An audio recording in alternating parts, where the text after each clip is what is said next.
भगीन देव की विशाल सेना के प्रधान सेनापति नियुक्त कर दिए गए थे।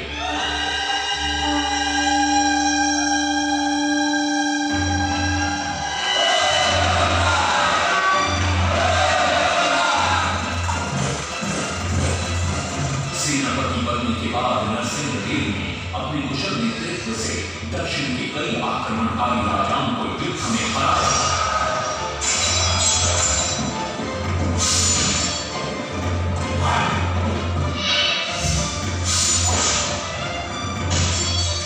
और उनके राजकोष पर कब्जा कर लिया।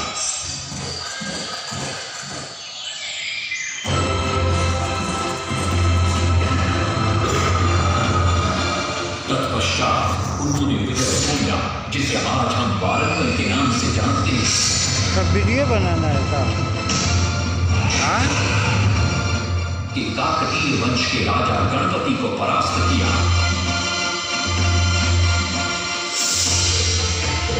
और उनके राजकोष पर भी कब्जा कर लिया। 3 वर्षों तक निरंतर युद्ध के पश्चात जब वे बहुत सारी धन संपदा लेकर कलिंग लौटे तो राजमहल में उनका भव्य स्वागत हुआ।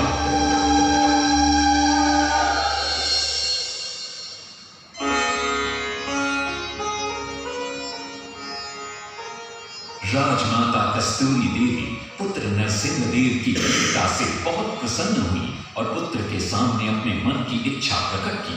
कहा, तुम्हारे पिता ने शंख क्षेत्र पुरी में भगवान जगन्नाथ का भव्य मंदिर बनवाया है। मैं चाहती हूँ कि तुम पद्म क्षेत्र कोणार्क में उससे भी भव्य और विशाल सूर्य मंदिर बनवाओ।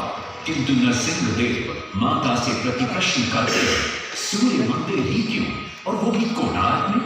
तब राजमाता कस्तूरी देवी बतलाती है, द्वापर युग में भगवान श्री कृष्ण के पुत्र सांब बड़े ही सुंदर और सुकुमार थे। वो नारद मुनि को चिढ़ाया करते थे।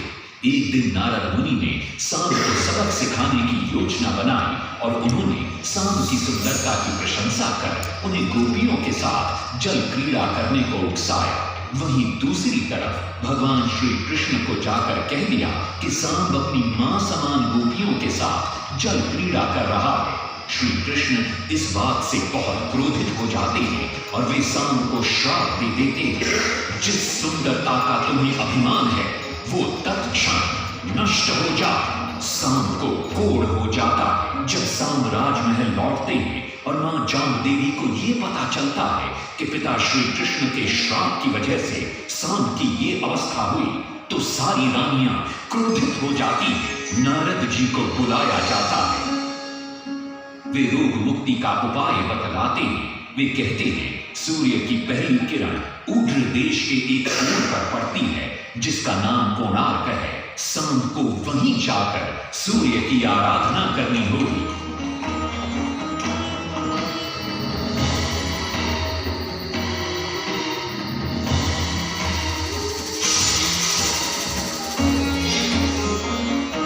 बहुत ही लंबी और कठिन यात्रा के पश्चात सांब अपने सैनिकों और सेवकों के साथ कोणार्क की चंद्रभागा नदी के तट पर पहुंचते हैं और नित्य प्रातः स्नान के बाद सूर्य की आराधना आरंभ करते हैं।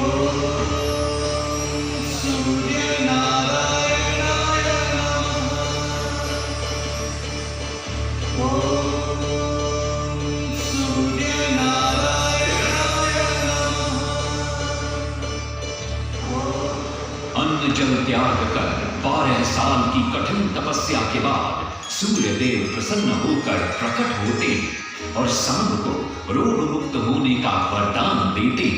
पुत्र, आज रात्रि के चतुर्थ प्रहर में स्नान करते समय नदी के तल में तुम्हें एक वस्तु मिलेगी। वो मेरा ही प्रतिरूप होगी। उसका स्पर्श पाते ही तुम इस कोढ़ रोग से मुक्त हो जाओगे। स्नान के पश्चात सांब जब नदी से बाहर आते हैं तो वो रोग मुक्त हो चुके होते हैं। उनके हाथ में एक छोटा सा पत्थर है। उनके सुंदर और सुकुमार शरीर को देखकर सारे अनुचर और सिपाही प्रसन्न होते हैं। सांब उस पत्थर को वहीं स्थापित कर एक छोटा सा मंदिर बनवाते हैं। लेकिन जब उन्हें ज्ञात होता है कि सूर्य पूजा का विधि विधान यहाँ किसी को पता नहीं है तो वे चिंतित हो जाते हैं। वे ध्यान में बैठते हैं। सूर्य देव पुनः प्रकट होते हैं और शाम के पूछने पर बतलाते हैं कि दूर पश्चिम में साक्य देश के मागा ब्राह्मण पूजा की विधि विधान जानते हैं। शाम साक्य देश की ओर निकल पड़ते हैं, जो आज का ईरान है। महीनों की लंबी यात्रा के बाद सांब 18 मागा ब्राह्मण परिवारों को साथ लेकर कोणार्क लौटते हैं और सूर्य मंदिर में पूजा शुरू हो जाती है। राजमाता कस्तूरी देवी नरसिंह देव को बतलाती हैं कि विवाह के कई वर्षों बाद तक जब हम निसंतान थे, मैंने भी उस सूर्य मंदिर में पूजा अर्चना की और तुम पुत्र रूप में मुझे प्राप्त हुए। माता की बात सुनकर नरसिंह देव मां को कोणार्क में संसार का सबसे भव्य और विशाल मंदिर बनाने का वचन देते हैं। सदाशिव सामंतराय महापात्र, जो शिवई सांतरा के नाम से लोकप्रिय थे, वे अपने सहयोगी बीसू महाराणा के साथ मंदिर का प्रतिरूप बनाते हैं और नरसिंह देव के समक्ष प्रस्तुत करते हैं। नरसिंह देव मंदिर का प्रतिरूप देखकर अभिभूत हो जाते हैं और शीघ्र मंदिर निर्माण कार्य आरंभ करने का आदेश देते हैं। दूर से बड़े बड़े पत्थर लाए गए, जितने पत्थर डाले गए सारे टूट गए। फाटक को ताला उसमें डाले गए, नहीं पटा ताला, सारे टूट गए। सिर्फ सांतरा हुए परेशान, किस विधि मंदिर बने।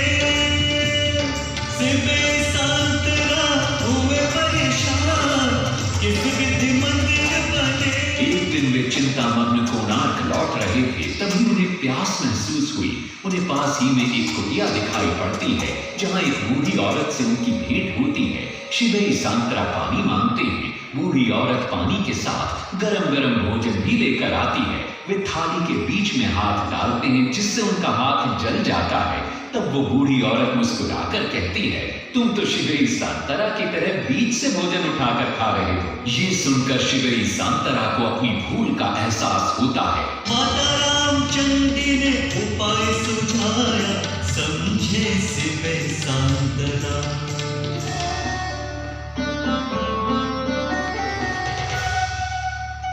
तत्पश्चात वो किनारे से पत्थर डलवाना शुरू करते हैं और मंदिर निर्माण का कार्य तेजी से आगे बढ़ने लगता है। 1200 शिल्पियों ने 12 वर्ष में मंदिर बनाया। घोड़े साथ सजा कर रथ में समय का चक्र बताया।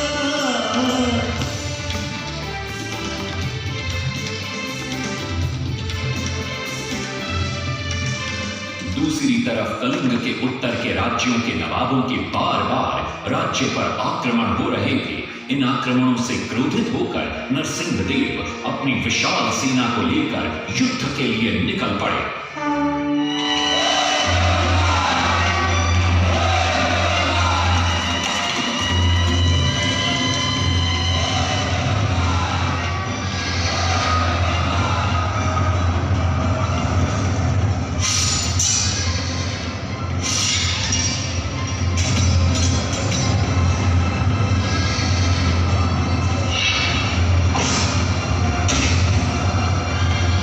शक्तिशाली गौड़बंग के नवाबों को भी युद्ध में परास्त कर दिया और उनसे प्राप्त सारा धन अपने कब्जे में लेकर सूर्य मंदिर के निर्माण कार्य में लगा दिया। 1200 कारीगरों के अथक प्रयास से 12 साल बाद विशाल और भव्य सूर्य मंदिर बनकर तैयार हुआ। उस समय के लोगों में वास्तुशास्त्र, ज्योतिष शास्त्र और खगोल शास्त्र का जो ज्ञान था, उसे देखकर आज के बड़े बड़े वैज्ञानिक भी आश्चर्यचकित रह जाते हैं। कई प्रयासों के बाद भी मंदिर के गुंबद पर कलश स्थापित नहीं हो पा रहा था। क्रोधित नरसिंह देव ने आदेश दिया कि कल प्रातःकाल तक यदि कलश स्थापित नहीं हुआ तो सबके सर धड़ से अलग कर दिए जाएंगे। सभी शिल्पकार घोर चिंता में डूब जाते हैं।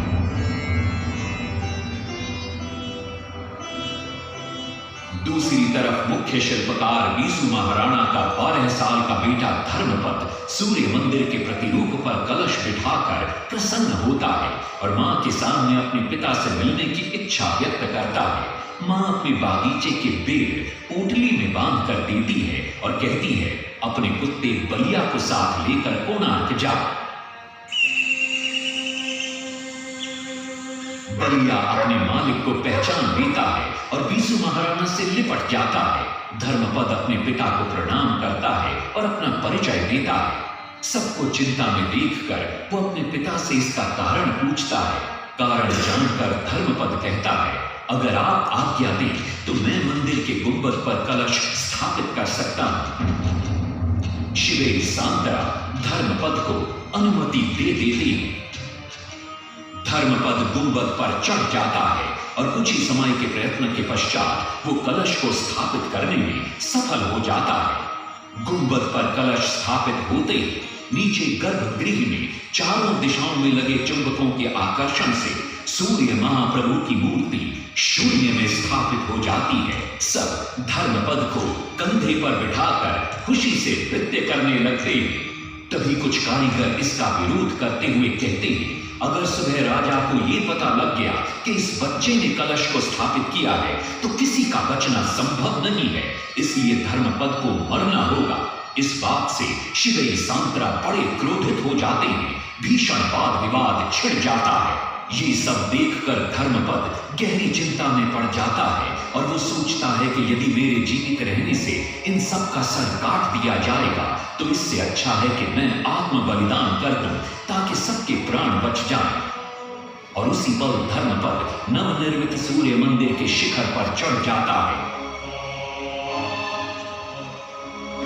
महाराणा के सुपुत्र धर्मान कलश बिठा के त्याग दिए निज प्राण, शिल्पियों का मान बढ़ाया। वास्तुशास्त्र के अनुसार बना सूर्य मंदिर।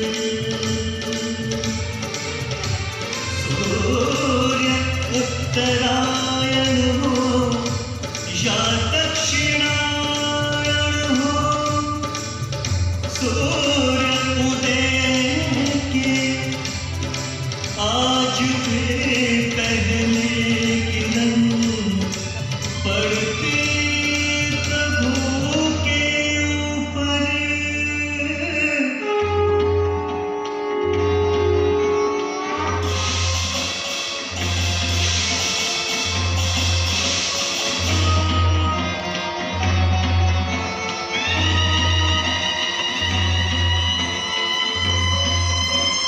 तभी वहां नरसिंह देव भी आ पहुंचते हैं।